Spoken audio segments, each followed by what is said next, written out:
Hey, thanks for tuning in. I'm Mike Smithgall, the unelected mayor of Atheistville, and this is today's Mic Drop.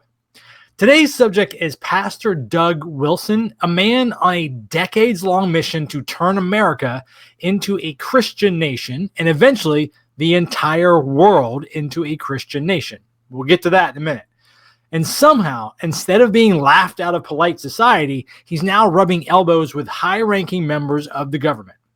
If this was just about personal belief, fine. But this is about power, political and cultural and legal, all wrapped up in one ideology. And that ideology doesn't just target atheists, it targets anyone who doesn't fit his mold, and especially women. So let's start with Wilson in his own words so you can hear for yourself exactly what the end game is. Here's Pastor Doug Wilson laying out his goal, and just so we're clear, this is not satire. Senior Pastor Doug Wilson makes no apologies for his beliefs on God and country. I'd like to see the town be a Christian town. I'd like to see the state be a Christian state. I'd like to see the nation be a Christian nation. I'd like to see the world be a Christian world. And that's not a metaphor. That's the mission statement. And the fact that people in power are nodding along should make you more than a little bit uncomfortable. Wilson has spent decades building a network of over 150 churches worldwide. His home base is in Moscow, Idaho, where his followers operate businesses and schools and cultural institutions. This isn't just evangelism. It's a blueprint for embedding influence into the social and economic life of a community. Now he's brought that model to Washington, D.C., opening that church just 3 blocks from the Capitol. His debut service, attended by Defense Secretary Pete Hegseth. We're surprised, right? Here's CNN asking Wilson if this is part of his mission to turn America into a Christian nation. Is planting a church in D.C. part of your mission to try to turn this into a Christian nation? Yes. Notice how there's no hesitation, no qualifiers, just yes. That's as subtle as a marching band in your living room. Imagine being that confident about dismantling the Constitution. I get nervous if I don't take my library book back on time. This guy's trying to destroy the Constitution. Wilson's worldview boils down to this. Every society is theocratic. The only question is, whose? In his mind, all governments are run by some higher authority. In America, that should be his God. Here's Wilson explaining what's wrong with secular democracy and why he thinks his version should run the show. So every society is theocratic. The only question is who's Theo? In a secular democracy, it would be demos, the people. In a Christian republic, it'd be Christ. Okay, well that sounds tidy, right? But here's the problem. In his model, you're not ruled by God. You're ruled by the people who say they speak for God. And those people have a funny way of always agreeing with themselves. If your form of government requires a middleman between you and the Almighty, maybe don't be shocked when the middleman starts making up all the rules. This is where Wilson's vision stops being theoretical and starts getting personal. He doesn't just want a Christian nation in name. He wants laws shaped by his theology and laws that would roll back hard-won rights, especially for women. He has said openly that women should not vote. Not fewer women should vote. Not women should be encouraged to let their husbands decide. No.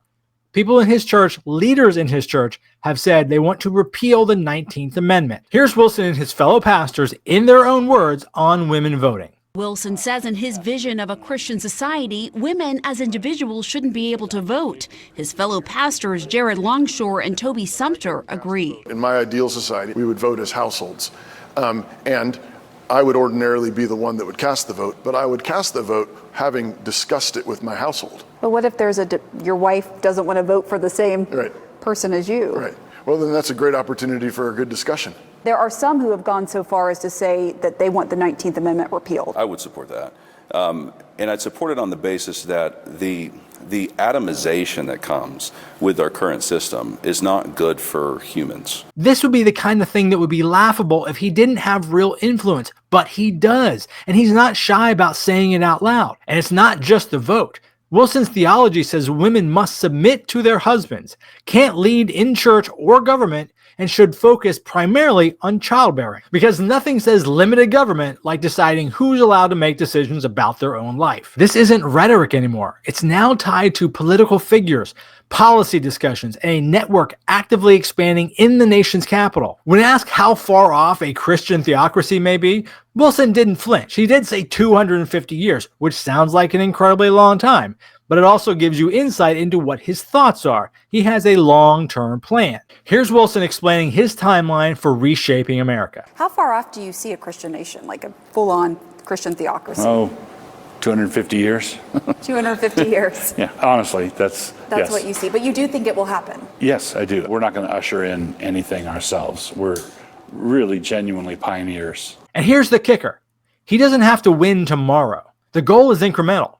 Build a network, shape the culture, influence the laws. Eventually, you get theocracy by attrition. It's like a hostile corporate takeover, but instead of stock options, you get purity pledges and a lifetime supply of unsolicited moral advice. This is why Christian nationalism is dangerous. It's not a single election cycle. It's a generational strategy. And misogyny isn't a side note. It's part of the model.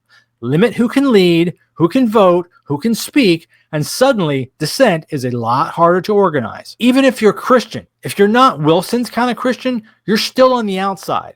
His version of America leaves no room for religious diversity or secular government. And for women or LGBTQ people, religious minorities, it's even more restrictive. That's not just a cultural shift. It's an anti-democratic power grab disguised as moral leadership. And here's the part that people often overlook.